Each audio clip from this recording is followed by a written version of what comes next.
Hi, Kyle, angry archaeologist. Where am I? What are these Roman ruins doing?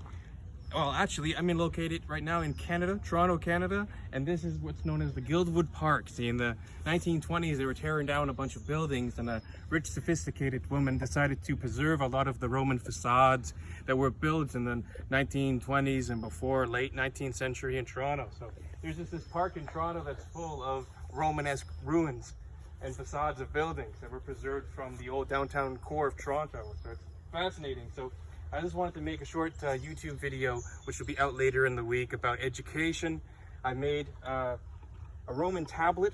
So it was a routed out piece of wood that they used, and with wax, and they would Roman literators would teach young children about 7 to 11 years old about writing, and they would recite famous proverbs from in the later Roman Empire. Would be Horace and Virgil. I have two here, one from Horace, one from Virgil.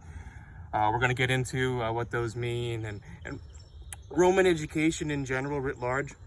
We also explore the park a little bit, so head over to my channel on Sunday, I hope, to get the channel out for you. So here's another, and I did some making this was about experimental archaeology. It was actually surprisingly difficult to write on the dried wax, but the newly done new wax was still a little bit hot, and it was a lot easier to write on this as opposed to this one. And so there must have been in the Roman sort of teaching, the literator or the grammaticus or the rhetor, probably grammaticus, or I'll get into what those mean later, probably had a hot thing of wax nearby for his students. And this would have been used by younger students in literature from 7 to 11, basic reading, writing, and also basic arithmetic for business or household, both boys and girls.